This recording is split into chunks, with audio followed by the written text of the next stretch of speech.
Hello po sa inyong lahat mga ka-crypto. Ako po si Pinoy Crypto Trader at sa video na ito ay atin pong pag-uusapan ang tungkol dito kay Taylor or TRB sapagkat naranasan ng presyo ng Taylor ang isang parabolic run at sumunod na pagbagsak na humantong sa malawakang liquidation. Marami ang itinuturing na maagang halimbawa ng price manipulation ngayong taong 2024. At ayan, bago po tayo magpatuloy ay nais ko lamang po munang bigyang linaw ang aking disclaimer kung saan ang nilalaman po ng video na ito ay hindi po ito isang financial advice. For education and information purposes lamang po ang layunin nito. Maliban po dito ay nais ko na rin pong magbigay babala na wala pong kahit anumang group chat ang Pinoy Crypto Trader. Ayan, ayon po sa datos mula sa CoinGlass, lumampas na sa $73 million ang kabuuang liquidation ng Taylor sa nakaraang 24 oras. Ito ay mas mataas kumpara kay Bitcoin at Ethereum na ang mga liquidated volumes ay $26.04 million at $25.81 million ayon sa pagkakasunod. Ayan.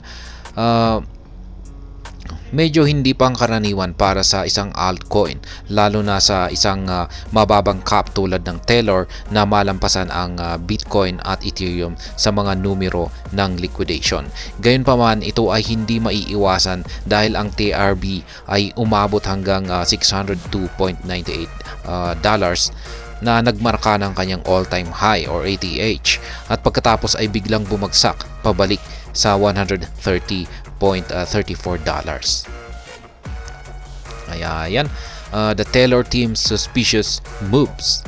Sa oras na nailabas ang balita na ito, bagyang nakabawi na ang Taylor mula sa kanyang daily low at kasalukuyang nagtitrade sa presyong $186.73. Bumaba ng 31.97% sa nakaraang 24 oras. Ang market cap ng token ay bumagsak din sa $469.7 million habang ang trading volume ay tumalon ng 1,214.59% patungong $2.3 billion dahil sa panic selling sa komunidad. Ayan ang datos mula sa provider ng crypto analytics na Look On Chain ay nagpapakita ng isang nakakagulat na pananaw na tila nagbibigay ng sisi sa mga miyembro ng team ng Taylor.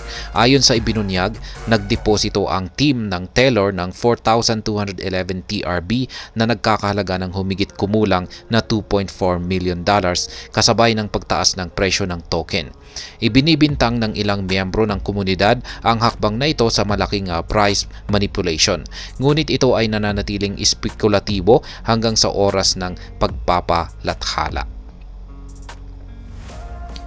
Ayan, ang Taylor ay lumitaw noong meron po silang actual na tweet rito ang Look On Chain. Ayan, ang Taylor ay lumitaw noong taong 2019 bilang isang decentralized oracle protocol. Bagaman ito ay nakakuha ng traction sa mga termino ng adoption, ang presyo nito ay nakakita lamang ng paminsan-minsang malalaking takbo. Yan, or pag-angat.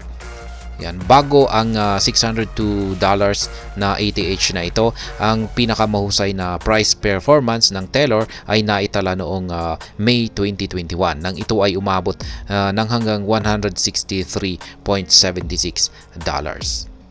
Yan, bad precedent. Yan, precedent for the crypto industry. Ang mga regulator ng market sa buong mundo ay nananatiling mapagbantay sa hindi kanais-nais na price volatility at manipulation na nagpapakita sa crypto ecosystem at ang epekto nito sa karaniwang mga gumagamit or users. Ayan. upang matulungan na pamahalaan ang mga pinsala mula sa mga pangyayaring tulad nito. Ang mga higante ng industriya ay nananawagan para sa isang matatag na regulatory framework na maaaring maglingkod bilang gabay para sa industriya. Ang Coinbase Global Incorporated, ang pinakamalaking crypto exchange sa US, ay kasalukuyang nasa korte laban sa SEC hinggil sa mga hiling na ito sa paggawa ng mga alituntunin.